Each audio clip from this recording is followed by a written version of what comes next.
जीत हुई सर, क्या कहेंगे? पश्चिम बंगाल की जनता को पहली बार उसने राष्ट्रवादी सरकार को बनाया है। इसके लिए मेरी तरफ से वहाँ की जनता को अभिनंदन है। जिस तरह से विपक्ष कह रही थी कि पश्चिम बंगाल जीतना इतना आसान नहीं होगा मोदी जी के लिए। जब अब तो जीत गई, अब तो राष्ट्रवादी पूरा पश्चिम बंगाल राष्ट्रवादी विचारधारा के पोषक हो गया। ममता बनर्जी अभी भी इस्तीफा देने के लिए तैयार नहीं है सर। नहीं दे देगी, इस्तीफा तो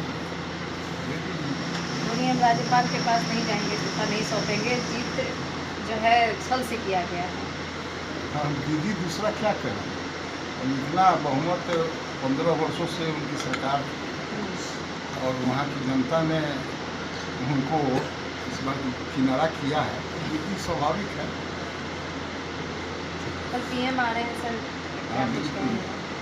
बंगाल की प्रचंड जीत के बाद जो है प्रधानमंत्री जी का बिहार में एनडीए की सरकार का मंत्रिमंडल का विस्तार होना है, उसमें बंगाल की खुशी के साथ साथ उसे नेतृत्व कर रहे हैं, बहुत अच्छी बात है। इसी के साथ लिखा हुआ था क्या बिहार बंगाल में चुनाव जीतने के लिए मंत्रिमंडल होगा? ये बात ठीक है कि बंगाल जो है भारतीय जनता पार्टी का इस बार था कि किसी भी सूरत में बंगाल को अपना बनाना है। बोली है भारतीय जनता पार्टी की सरकार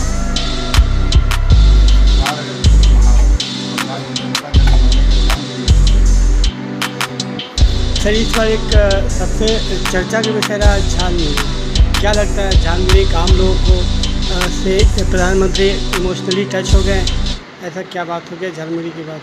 नहीं, झालमुड़ी बंगाल का है। विपक्ष ने विरोध भी किया था, हंसी भी उड़ाया था। झालमुड़ी खाना हमारे प्रधानमंत्री जी तो जहाँ जिस जगह जाते हैं वहाँ के भाषा, वहाँ की संस्कृति, वहाँ के खान पान से जुड़े रहते हैं। यही तो खूबसूरती है मेरे प्रधानमंत्री जी।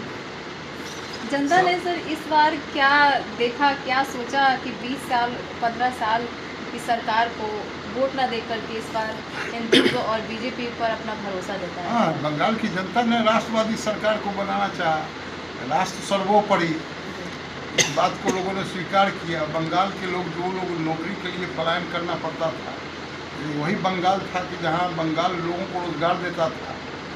ये इतने दिनों के शासनकाल में बंगाल की ऐसी स्थिति बन गई, जनता भी देख रही थी कि भाई भारत को जब विकसित भारत बनाने का संकल्प भारत के प्रधानमंत्री यशस्वी प्रधानमंत्री जी ने लिया है, तो बंगाल को यह कहीं वंचित नहीं रह जाए, इसलिए बंगाल की जनता भी इस विचारधारा के साथ जुड़ने का काम किया है। सर पीएम ने अपने भाषण में जब दिल्ली बीजेपी कार्यालय से बोल रहे थे तो उन्होंने यूपी का भी जिक्र किया था। अब क्या यूपी में किस तरह का? अरे तो यूपी में तो मेरी सरकार है, सरकार बनेगी, ये तो मेरा ट्रेंड रहा है। सभी जिन प्रदेशों में भारतीय जनता पार्टी की सरकार होती है, गुड गवर्नेंस होता है, विकास मुद्दा होता है, सबका साथ सबका विकास, सबका विश्वास, सबका प्रयास वाली सरकार बनती है। इसलिए अब तो इसके बाद जब वहाँ का चुनाव होना है तो फिर आपकी सरकार बनेगी।